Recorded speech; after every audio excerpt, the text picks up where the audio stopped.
I'm reading from a book called He Walked the Americas by L. Taylor Hanson.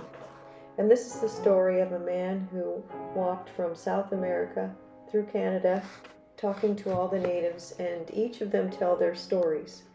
This one is from Mexico, and it's called The Prophecy at Colula. When the prophet climbed his temple in the beautiful morning of one reed, the Toltecs were weeping, for now they knew that he was leaving, and perhaps never again through the ages would he walk the Toltec Empire. Once more he took them through the cycles of the dawn star, sometimes called the star of the prophet, Tula Ikal Pan Takutli, and into the vistas of the future. He repeated the warning given at Tula against the deeds of the sacrificers and foretold the invasion of the white man. He repeated again the description: the suits of shining metal, the rods which make noise and kill at a distance. Then he bowed his head in silence. When again he began, it seemed to the people that his voice was husky with teardrops. Once I had great hope for these people, for I saw them kneel and kiss the sweet earth, and I saw the shadow of the great cross which they carried with them. Yea, I had great faith in these people. Now I must warn you against them. Carry your great books into the jungles. Place your histories deep in caverns where none of these men can find them. Nor do you bring them back to the sunlight until the war cycle is over. For children of war are these bearded strangers. They speak my precepts, but their ears do not listen.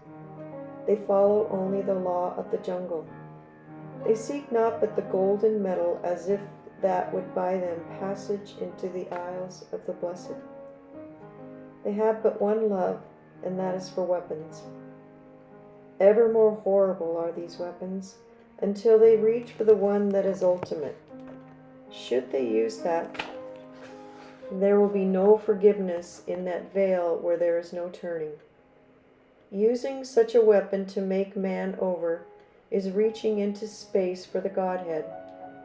These things are not for man's decision, nor should man presume to think for all things, and thus hurl mockery at the Almighty. Woe to those who do not listen. There are lamps beyond that which you are burning, roads beyond this which you are treading, worlds beyond the one you are seeing. Be humble before the might of the great hand which guides the stars within their places. There are many lodges in my Father's kingdom, for it is more vast than time and more eternal. Keep hidden your books, O my children, all during the cycle of warring strangers. The day will come when they will be precious. For 5 full cycles of the dawn star, the rule of the warring strangers will go on to greater and greater orgies of destruction.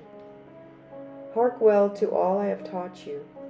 Return not to the sacrificers. Their path will lead to the last destruction.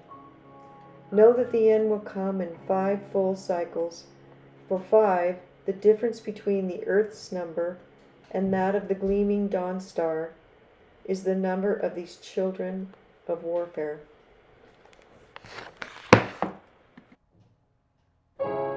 I'd like to add that if 4 is the number of the earth and you count outward, you'll come to Mars, which would be the number 5, the 5th planet.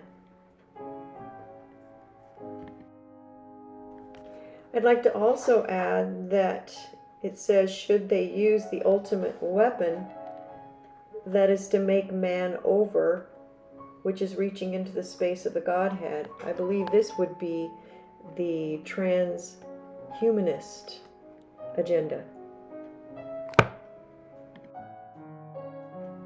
It's pretty remarkable that these Indians are told by a prophet hundreds of years ago about what is relevant to us now. This book was published in 1963, and I believe it's still available if you want to look it up on Amazon. I'll be reading more from it and go through all the way from South America to Canada.